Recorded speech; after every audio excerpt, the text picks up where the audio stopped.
झूठे केस डालकर जेल में डाल दिया गया था, शराब घोटाला उसका नाम देकर, ताकि आम आदमी पार्टी को रोका जा सके। आम आदमी पार्टी जो पूरे देश में फैलती जा रही है उसको रोका जा सके। आज उसका फैसला आया है और सबको बरी कर दिया गया है। सच का सूरज निकला है। रात अगर लंबी हो जाए इसका मतलब ये नहीं कि सूरज मर गया। सूरज निकलता है, सच का सूरज हमेशा निकलता है। तो मैं बधाई देना चाहूंगा उन लोगों को जिन्होंने दुआएं की, क्योंकि दुआओं का असर होता है, जिन्होंने मन्नतें मांगी, और उन लोगों को बहुत बहुत बधाई देना चाहूंगा जो देश में ईमानदार राजनीति के समर्थक हैं। आज कोर्ट ने फैसला सुनाया तो उसके बाद सीबीआई की कार्यशैली पर क्वेश्चन मार्क उठने लगे हैं। क्या आकाओं के कहने पर किसी को भी अंदर कर देते हैं? इलेक्शन के समय किसी को भी अंदर कर दो। हमारी पूरी आम आदमी पार्टी की डिसीजन मेकिंग टीम को अंदर कर दिया गया ताकि वो दिल्ली की इलेक्शन को अच्छे तरीके से ना लड़ सकें। दिल्ली जीतनी है।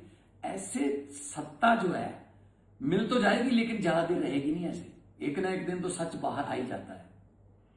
हुकूमत वो करते हैं जिनका दिलों पर राज होता है। यूं कहने को तो मुर्गे के सर पे भी ताज होता है। अरविंद केजरीवाल लोगों के दिलों पर राज करते हैं, इसीलिए लोग उनके साथ हैं। चाहे गुजरात, चाहे पंजाब, चाहे गोवा, मध्य प्रदेश, जहां भी जाते हैं लोग अरविंद केजरीवाल को देखने आते हैं, सुनने आते हैं, क्योंकि वो सच बोलता है। और हमने कोई पार्टी पैसे कमाने के लिए नहीं बनाई थी। हम लोग तो पहले ही अपने अपने प्रोफेशन में अच्छे पैसे कमा रहे थे, अपने घर की जो रोटी खा रहे थे, कमाई कर रहे थे। अरविंद केजरीवाल इनकम टैक्स के ज्वाइंट कमिश्नर थे, उनकी धर्मपत्नी इनकम टैक्स की ज्वाइंट कमिश्नर थी। मैं एक आर्टिस्ट था, फेमस आर्टिस्ट था, बॉलीवुड में था मैं। मनीष सिसोदिया पत्रकार थे। हम तो बहुत बड़ी अच्छे तरीके से अपना घर चला रहे थे। हमें क्या लेना देना था राजनीति से, ये इल्जामों से, ये फालतू की आलोचना से। लेकिन देश के लिए हमारा फर्ज बनता है कि कोई तो विरोध करे ना इनका। ये तो मिलकर खेल रहे थे। बीजेपी जो है वो मिलकर खेल रही थी। दो पार्टियों का राज चल रहा था। 5 साल वो, 5 साल वो, 5 साल मैं, 5 साल तू, ऐसे चल रहा था। अब तीसरे को नहीं आना देना चाहते थे। जो भी इस देश में जो भी भ्रष्ट सिस्टम को बदलने की बात करेगा तो उसको ऐसी यातनाएं झेलनी पड़ेंगी, क्योंकि उस भ्रष्ट सिस्टम के जो बेनिफिशियरी होते हैं, जो उससे फायदा उठाते हैं, वो बाउंस बैक करते हैं। कैसे कैसे सिस्टम बदल दोगे जी? अंदर कर दो इनको, चलो जीत गए जीत गए। अब तो एसआईआर कितना बवाल देश में हो रहा है उस पर कि अपनी ही जनता बना रहे हैं। बीजेपी वाले अपनी जनता ही बना रहे हैं कि हमें आम पब्लिक की जरूरत नहीं है वोट के लिए।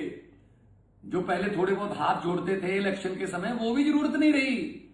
हरियाणा में वोट डलवाकर 5 दिन के बाद महाराष्ट्र में वोट रखे, उनको रेलगाड़ियों में भरकर महाराष्ट्र ले जाओ। महाराष्ट्र के बाद बिहार के वोट रखो, वहां बिहार में ले जाओ, बिहार से असम ले जाओ। अपनी ही जनता लेके घूम रहे हैं देश में। ये लोकतंत्र के लिए बहुत ही खतरनाक है। मोदी साहब, अमित शाह जी, आप सत्ता चाहते हो, राज करना चाहते हो, खुशी से करिए, लेकिन देश की समस्याओं को हल करके लोगों का दिल जीतकर वोट लीजिए, दिल जीतकर खुद जीतिए। बिजली की समस्या पूरे देश की, बेरोजगारी पूरे देश की सबसे बड़ी समस्या, गरीबी, महंगाई, शिक्षा, स्कूलों का बुरा हाल है, सड़कें, इंफ्रास्ट्रक्चर, उसकी कोई बात नहीं करता। आप लोग नफरत की, धर्म की, और इसकी पार्टी तोड़ दो, इसका निशान ले लो, इसकी पार्टी का निशान फ्रीज कर दो, चुनाव चिन्ह छीन लो, पहले इल्जाम लगा दो 17,000 करोड़ का, फिर उसके बाद उस बंदे को डिप्टी सीएम बना दो, अपनी जो वॉशिंग मशीन है उसमें धुल गया वो, अब ठीक हो गया है। मतलब हद है। ऐसे विश्व गुरु बनोगे क्या? अरविंद केजरीवाल कट्टर ईमानदार बंदा है। हम लोगों ने अपने करियर छोड़े हैं सर, अच्छे भले चलते करियर छोड़े हैं। जेल जाने के लिए हम तैयार हैं, कोई ऐसी बात नहीं है। हम वो पत्ते नहीं जो शाख से टूटकर गिर जाएंगे। हम वो पत्ते नहीं जो शाख से टूटकर गिर जाएंगे। आंधियों को कह दो अपनी औकात में रहें। हम लोग देश के लिए लड़ रहे हैं सर। हम लोगों को देश चाहिए नंबर 1। ये घोटाला नंबर 1, ये इधर की तिकड़मबाजी ये नहीं चाहिए हमें। शहीद आजम भगत सिंह को कभी भी चिंता नहीं थी इस बात की कि आजादी आएगी या नहीं, आजादी मिलेगी या नहीं, लेकिन उनको इस बात की बहुत चिंता थी कि आजादी के बाद देश कौन से हाथों में जाएगा, और उनकी चिंता बिल्कुल सही साबित हुई है। भगत सिंह ने अपनी एक चिट्ठी में लिखा था, जो चिट्ठियां भगत सिंह की चिट्ठियों की किताब है, उसमें लिखा था कि इश्क करना सबका पैदाइशी हक है, क्यों ना इस बार वतन की सरजमी को महबूब बना लिया जाए। वतन की सरजमी को महबूब मानने वाले उन लोगों की आत्माएं तड़प रही होंगी जब वो देख रहे होंगे कि ये आजादी है, ये आजादी मिली है हमें। रिश्वत चल रही है, करप्शन चल रही है, कचहरियों में लोग धक्के खा रहे हैं, खज्जल खुआर हो रहे हैं, कोई नहीं पूछता। नौकरी के लिए पैसा, पेपर लीक हो रहे हैं, पता नहीं कौन कौन से जो बच्चे हैं वो कौन कौन से हालातों से निकल के पढ़ रहे हैं, लेकिन पता चलता है एक रात पहले पेपर लीक हो गया, बड़े बंदे पेपर खरीद के ले गए और नौकरियां भी ले गए। ये अच्छा नहीं है मोदी जी, ये अच्छा नहीं है अमित शाह जी। आप लोग देश चला रहे हो, लेकिन जिस तरीके से चला रहे हो उस पर आपत्ति है। आप दबंगई तरीके से देश को चला रहे हो, डेमोक्रेटर बन गए हो आप, डेमोक्रेटिक तरीके से चुने हुए डिक्टेटर। ये अच्छा नहीं है। लंबे सफर को मीलों में मत बांटिए, कौम को कबीलों में मत बांटिए। एक बहता दरिया है मेरा भारत देश, इसको नदियों और झीलों में मत बांटिए। नफरत, धर्म, जाति मत बांटिए प्लीज। बड़ा देश है, एक गुलदस्ता है देश।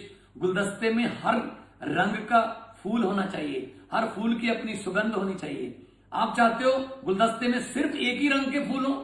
गुलदस्ते में अगर एक ही रंग के फूल हो तो ज्यादा देर उसको देखा नहीं जा सकता सर, मन उब जाता है।